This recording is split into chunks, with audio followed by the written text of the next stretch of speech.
I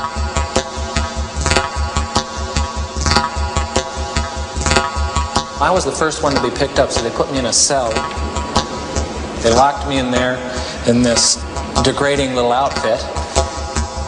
Hey, I don't want anybody left. Violating the rules, I'm a simulation! I gotta go to a doctor, anything. Jesus Christ, I'm burning up inside, don't you know? I've never screamed so loud in my life. Never been so upset in my life. It was an experience of being out of control. I just fucking can't take it. Stanford University, Northern California, one of America's most prestigious academic institutions, and in 1971, the scene of one of the most notorious experiments in the history of psychology. I was interested in what happens if you put good people in an evil place. Does the situation outside of you, the institution, come to control your behavior, or does the things inside of you, your attitudes, your values, your morality, allow you to rise above a negative environment?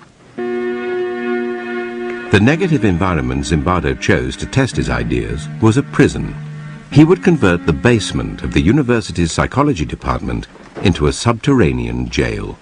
We put prison doors on each of 3 office cells. In the cells, there was nothing but 3 beds, and there was actually very little room, if anything else, because they were very small. And here we had solitary confinement, which we call the hole. And in the hole was the place where prisoners would be put for punishment. It was a very, very small area. When you closed the door, it was totally dark.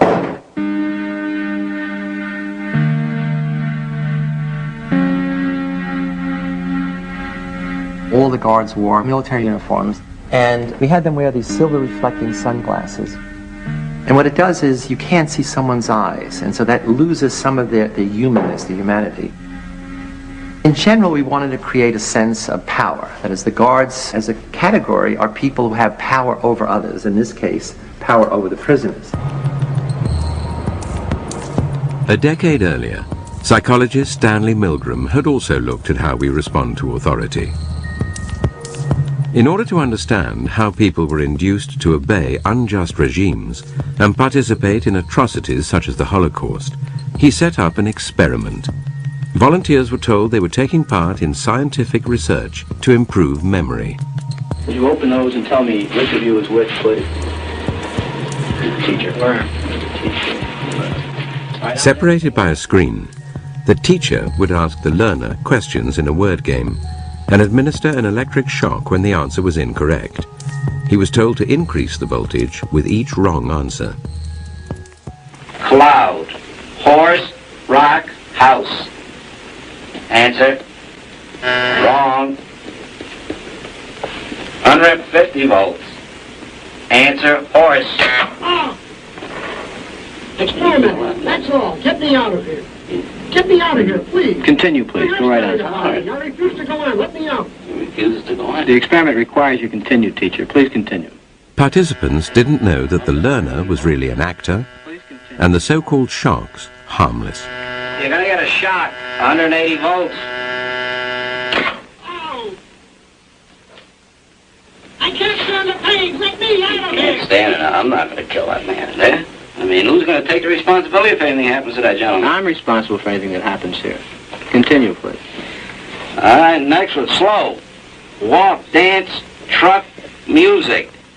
2/3 of volunteers were prepared to administer a potentially fatal electric shock when encouraged to do so by what they perceived as a legitimate authority figure. In this case, a man in a white coat. 375 volts. I think something's happened to that fellow in there. I don't get no answer. He was hollering with less voltage. Can't you check in and see if he's all right, please? Milgram's findings horrified America. They showed that decent American citizens were as capable of committing acts against their conscience as the Germans had been under the Nazis. Like Milgram, Zimbardo was interested in the power of social situations to overwhelm individuals. His experiment would test people's responses to an oppressive regime. Would they accept it or act against it? Zimbardo's experiment was conducted against a backdrop of civil rights activism and protest against the Vietnam War. There was a sense of student power, student dominance, and student rebellion against authority in general. It was from the student body that Zimbardo selected his participants. After passing tests to screen out anyone with a psychological abnormality, they were paid $15 a day. Each was randomly assigned to the role of guard or prisoner. It was a prison to me. It still is a prison to me. I don't look on it as an experiment or a simulation. It was just a prison that was run by psychologists instead of run by the state. I was 20, and that September I was going to college, and it would be nice to have a summer job, but there sure wasn't a lot of time left. And I looked in the want ads, and I found this thing which was just going to fit. It was just 2 weeks. Once you put a uniform on and are given a job to keep these people in line, you really become that person. Once you put on that khaki uniform, you put on the glasses, you take the nightstick. I was on summer break from my first year in college, and I was looking for a job. Had to choose between that and making pizzas. That sounded like a lot more fun. As well as running the experiment, Zimbardo took on the role of prison superintendent. He began by briefing the guards. I said, you have to maintain law and order. If prisoners escape, the study is over, and you can't use physical violence. You can create a sense of fear in them. You can create the notion that their life is totally controlled by us, and that there'll be constant surveillance. We have total power in the situation, and they have none. Prisoners were brought to the basement prison, blindfolded, to confuse them about their whereabouts. They were stripped and deloused. Of course, the guards started making fun of their genitals and humiliating them. And really, it's the start of what's known as the degradation process, which not only prisons, but lots of military-type outfits use that process.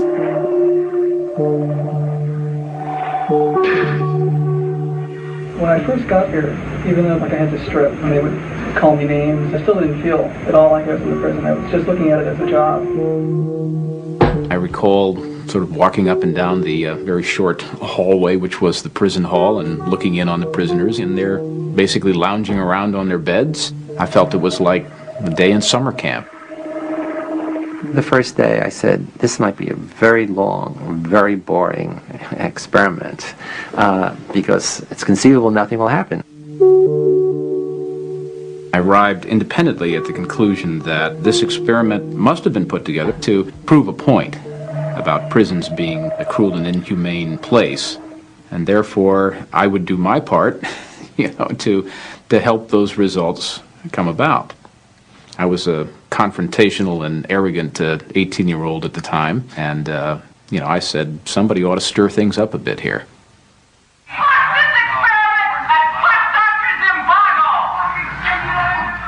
On the second morning, the prisoners had decided to stir things up as well. The guards found some of them had used their beds to barricade their cell. Prisoner 8612 was one of the ringleaders of the rebellion.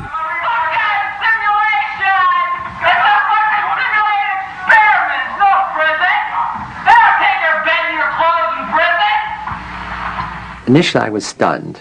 I didn't expect a rebellion because not much happened. I mean, it wasn't clear what they were rebelling against, but they were rebelling against the status, rebelling against being anonymous, against having to follow orders from these other students. As punishment for the rebellion, prisoner 8612 was put in the hole, and the guards turned on the other prisoners. The guards felt that they now have to up the ante of being tough. The prisoners made the mistake of beginning to use profanity against the guards in a very personalized way. So not against the guards, but, you little punk, you big shit, and so. And the guards got furious.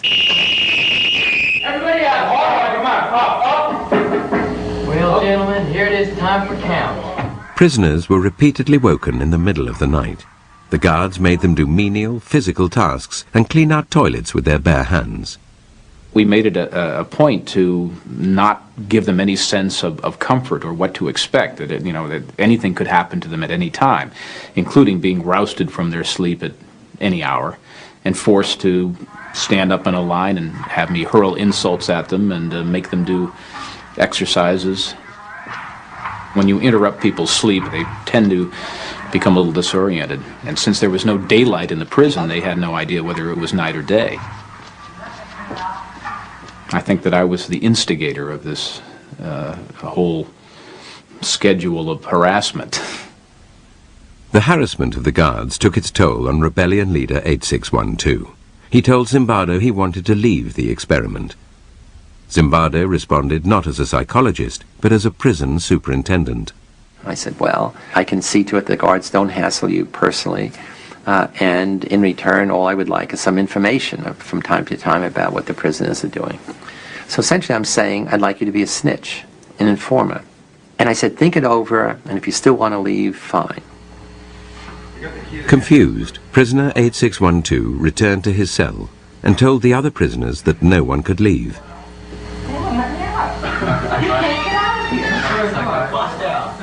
He believed that we wouldn't let him go, although we've never said that. But the fact that he was the ringleader of the rebellion, and he told the other prisoners, they won't let you leave. And that really transformed the experiment into a prison. I was told that I couldn't quit. And at that point, I just felt totally hopeless. More hopeless than I'd ever felt before. Soon after returning to his cell, prisoner 8612 started showing signs of severe distress. God damn it! Fucked up! You don't know! I mean, God! I mean, Jesus Christ, I'm burning up inside, don't you know? I just fucking can't take it. He came up with a plan that if he acted crazy, we would have to release him. I feel so fucked up inside. I feel really fucked up inside. You don't know. I gotta go. To a doctor, anything.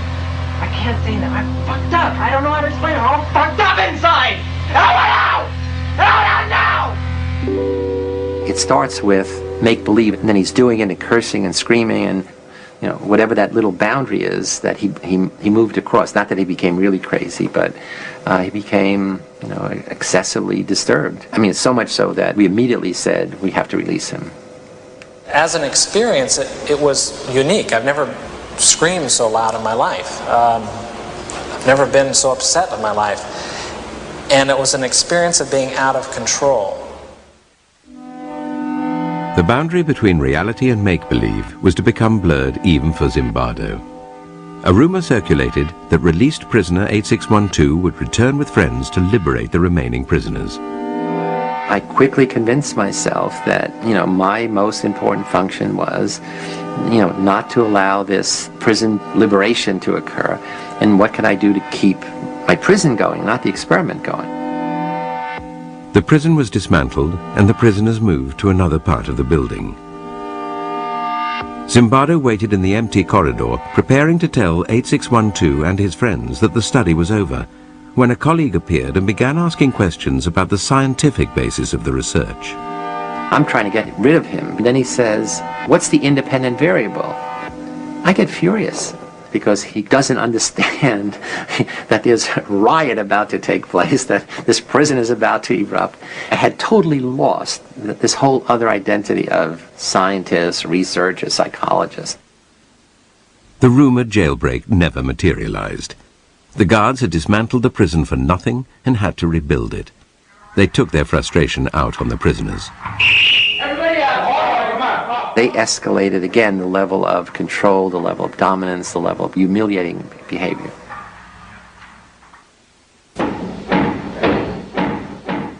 "819 was the next prisoner to rebel against the harassment of the guards. He barricaded himself in his cell and refused to take part in the count. You're not only not getting a cigarette, but for as long as the cell's blockaded, you're going to be in solitary when you get out. For 819's disobedience, the guards made his cellmates do mindless work. This undermined any vestige of solidarity amongst the prisoners, who now chose to accept the tyranny of the guards rather than risk further harassment. That was one of the surprising things to me, is that there was so little that the prisoners did to support one another after we started our campaign of, divide and conquer. Isolated and distraught, prisoner 819 told Zimbardo he wanted to leave. While I'm interviewing 819 and saying, okay, it's all over, thank you for your participation, I'll give you money for the whole 2 weeks, even though you're leaving early, he hears the prisoners shouting, 819 did a bad thing. Prisoner 819 did a bad thing. Prisoner 819 did a bad thing. Prisoner 819 did a bad thing. And he said, I can't leave. And he's crying. And he says, I can't leave. I said, what do you mean you can't leave? He said, no, I have to go back. Because I don't want them to think that I'm a bad prisoner. And that's when I really flipped out. That in such a short time, a college student's thinking could become so distorted. I said, you're not a bad prisoner. You're not a prisoner. And this is not a prison. And it was this thing where he opened his eyes. It was just really like a cloud being lifted. Seeing things clearly, prisoner 819 reverted to his original request and was released. To replace him, the experimenters called in one of their reserves from the standby list. I got a phone call saying, are you still available as an alternate? Kind of cheery female secretary voice. I said, yes, sure. And so she said, could you start this afternoon? And I said, yes, sure. And my role in the experiment really began.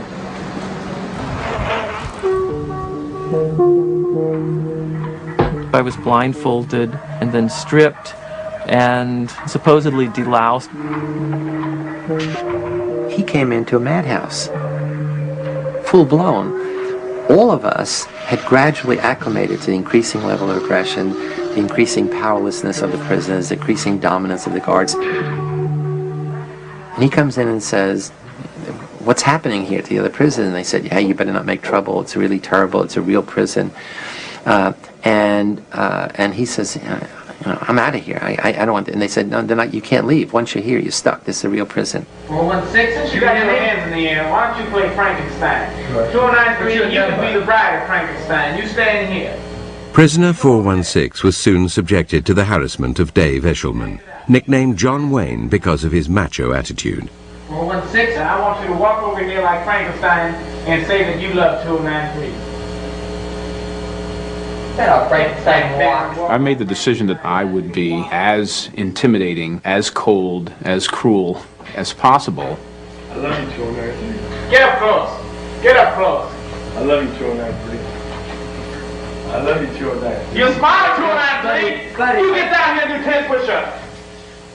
2, 3. I just watched a movie called Cool Hand Luke, and the mean, intimidating, Southern prison warden character in that film really was my inspiration for the role that I created for myself.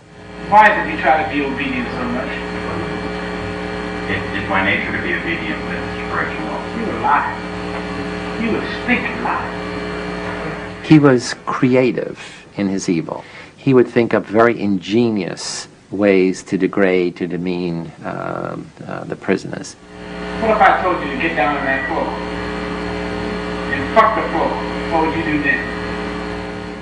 One of the best guards was also on that shift, and instead of confronting this bad guard, the sadistic guard, essentially because he didn't want to see what was happening, he became the gopher. He would go out to get the food and things of this kind. And that left the John Wayne guard and another guard on that shift to be dominant. We were continually called upon to act in a way that just is contrary to what I really feel inside. Just continually giving out shit. It's just really one of the most oppressive things you can do. 416, while they do push-ups, you sing Amazing Grace. Ready? Down. Amazing Keep going. Grace. Keep doing push-ups on your own. The madness of the experiment started to affect prisoner 416. A wretch like me. Keep going. I began to feel that I was losing my identity until finally I wasn't Clay. I was 416. I was really my number. And 416 was going to have to decide what to do. Prisoner 416 decided to go on a hunger strike. They were pushing my limits, But here was a thing that I could do that could push their limits. After I had missed a couple of meals, I saw that this was not a matter of indifference to the guards. I was making headway. They were upset. I thought, how dare this newcomer come in and try to change everything that we had worked for the first 3 days to set up, and by God, he's going to suffer for that. Get in that closet then. Frustrated by his continued defiance, John Wayne threw prisoner 416 into the hole. After punishing the other prisoners for his disobedience, John Wayne encouraged them to vent their anger at 416 directly. Thank you, 416. Okay, 209. I'll try that myself. Thank you, 416. We would use our nightsticks to bang on the door, and we would kick the door so hard that, it must have, shaken him very seriously inside, scared the life out of him. He yelled at me and threatened me and actually sort of smashed a sausage into my face to try to get me to open up. But I didn't have any intention of eating until I was out. 416 should have been at some level a hero, because he's willing to oppose the authority of the system. In fact, the prisoners accept the guards' definition of him as a troublemaker. I remember some of them saying, would you eat, goddammit? We're sick and tired of this. And, that was proof that, there was no solidarity, there was no support between the prisoners. While 416 was still in the hole, John Wayne made a final attempt to break him by giving his fellow prisoners a choice. They could vote to release him by making a small sacrifice. You can give me the blankets and sleep on the bare mattress, or you can keep your blankets and 416 will stay in another day. Now what will it be? I'll keep my blankets. What will it be over here? I'll keep my blankets. How about 5486? I'll give you my blankets, Mr. Correctional Officer. You don't want his blanket. We got 3 in favor of keeping the blanket. We got 3 against 1. Keep your blankets. 416, you're going to be in there for a while. So just get used to it. The study showed that power corrupts, and how difficult it is for people who are the victims of abuse to stand up and defend themselves. Why doesn't anybody who is being abused by a spouse or something like that just say, stop it? And we realize now that that's not as easy as it sounds. By the end of the 5th day, 4 prisoners had broken down and been released. 416 was on the 2nd day of his hunger strike, and the experiment still had another 9 days to run. At this point, a fellow psychologist visited Zimbardo's basement prison and would witness the brutality of the experiment firsthand. The guards had lined up the prisoners to go to the toilet, had bags over their head, chains on their feet, and were marching by. And I looked up and I saw this circus, this parade, and I said, hey, Chris, look at that. I looked up and I just began to feel sick to my stomach. I had this just chilling, sickening feeling of watching this. And I just, I just turned away. And I just let loose in this emotional tirade. I just lost it. I was angry, scared. I was in tears. And I'm furious. I'm saying, you're supposed to, we had a big argument. You're supposed to be a psychologist. This is this interesting dynamic behavior in such a few days. But I'm going through this whole thing, the power of the situation. She says, no, it's that young boys are suffering and you are responsible. You're letting it happen. I said, oh my God, of course you're right. The next day, Zimbardo ended the experiment. Studies like his stimulated heated debate about the ethics of using human subjects. Clearly, young men suffered, verbally, physically. Prisoners felt shame in their role, guards felt guilt. So in that sense, it's unethical. That is, nobody has the right, the power, the privilege to do that to other people. In the wake of experiments like Zimbardo's and Milgram's, ethical guidelines changed, introducing greater safeguards to protect participants. In the Stanford experiment, Zimbardo might have spared his volunteers distress had he not taken on a dual role in the study.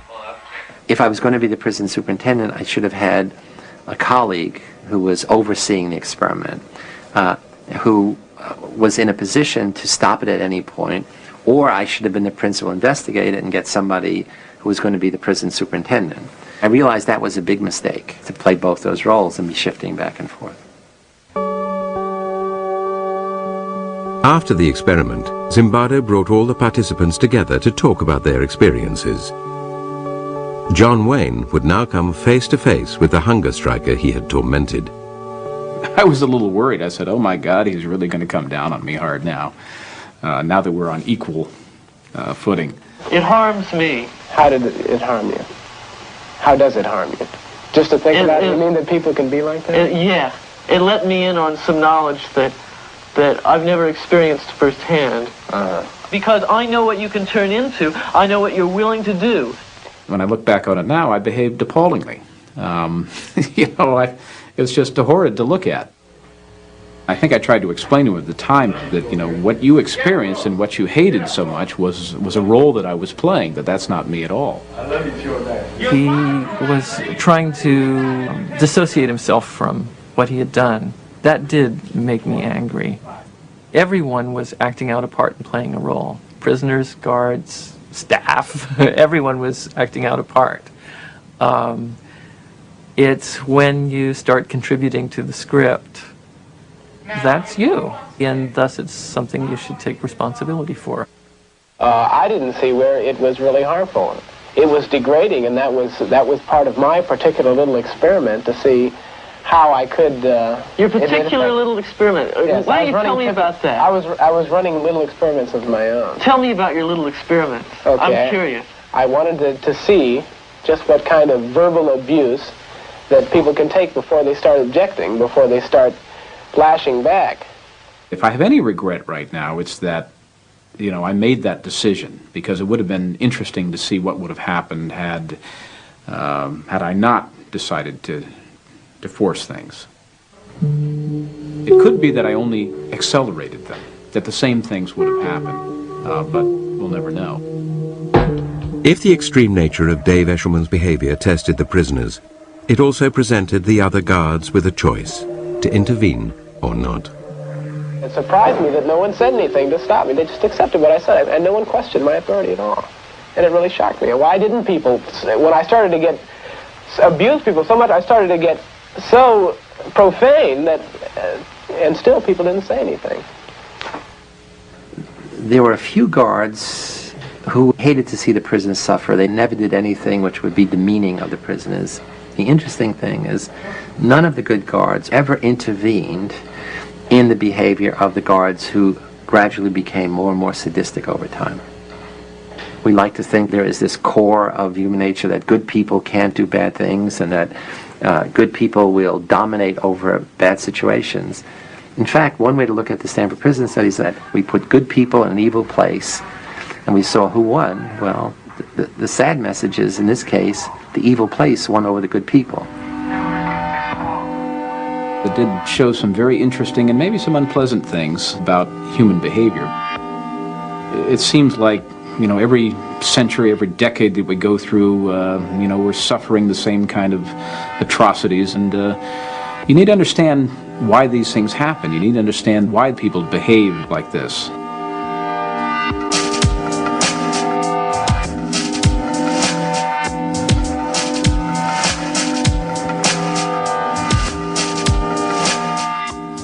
There's a similar experiment starting this Tuesday night on BBC Two.